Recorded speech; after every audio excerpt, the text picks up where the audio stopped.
Salam Bapak Mama Jemaat Tuhan yang terkasih, salam sejahtera bagi kita semua. Senang sekali hari ini di dalam renungan Light of Revival kita bisa merenungkan firman Tuhan yang menjadi berkat bagi kita di sepanjang hari ini. Mari kita membaca firman Tuhan yang terambil dalam Injil Matius pasal 23 ayat yang ketiga. Demikian bunyi firman Tuhan.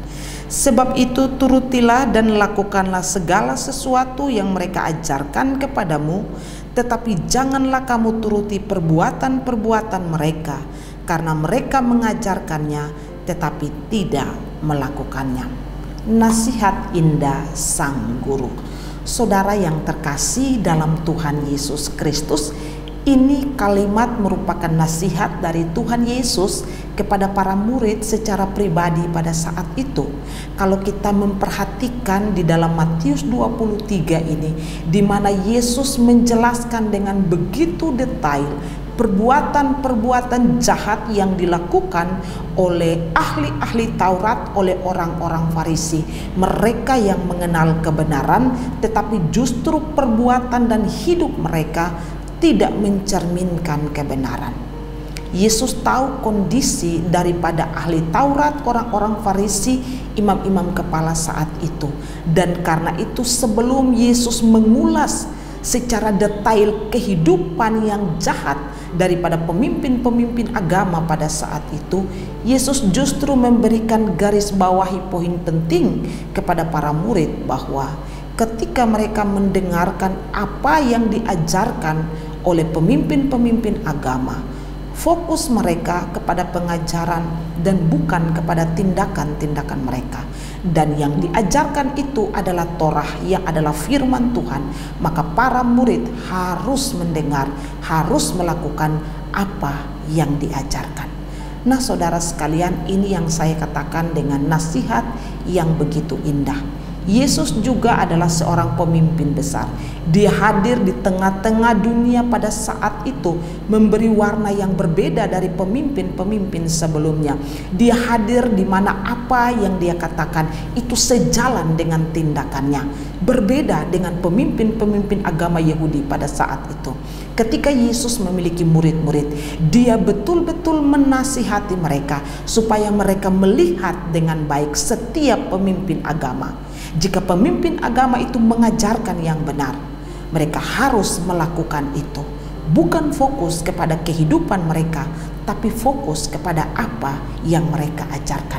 Ini nasihat penting yang Yesus garis bawahi kepada para murid sebelum dia menjelaskan detail kejahatan, kebobrokan dari pemimpin agama Yahudi pada saat itu. Perlu kita bertanya, mengapa Yesus perlu menjelaskan ini terlebih dahulu?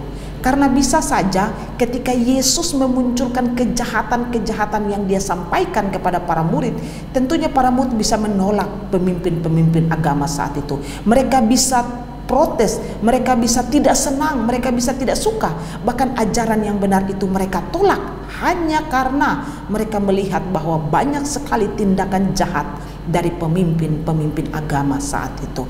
Yesus mengetahui semua ini. Yesus tahu pemimpin agama itu jahat, tapi Yesus juga tahu bahwa ajaran mereka benar.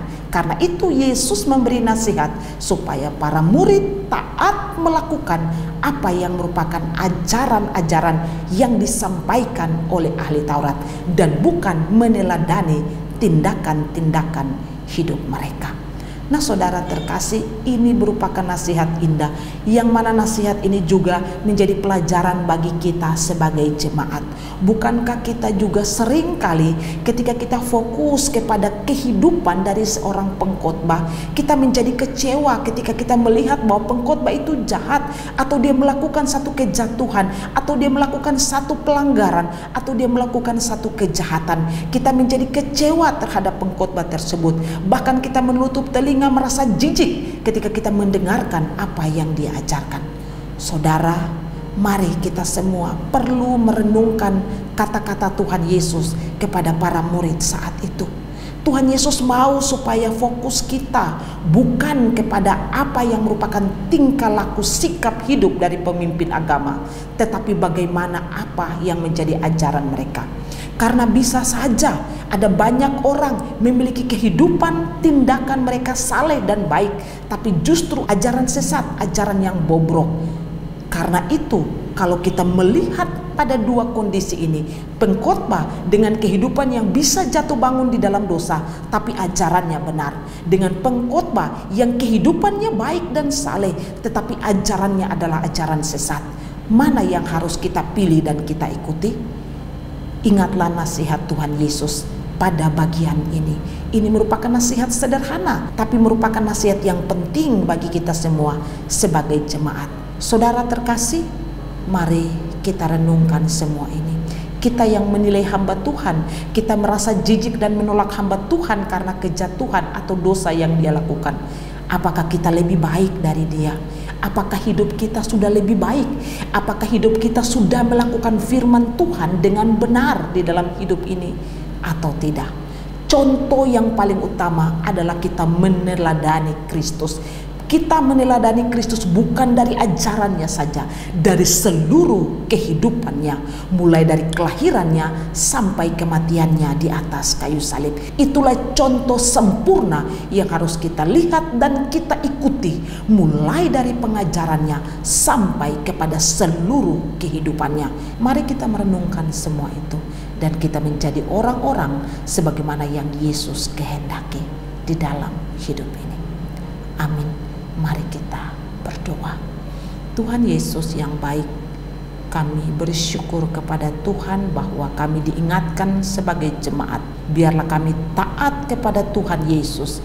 Biarlah kami taat kepada firman Tuhan yang Tuhan Yesus ajarkan kepada para murid, yang juga kami renungkan pada hari ini. Terima kasih Tuhan Yesus untuk renungan firman Tuhan ini.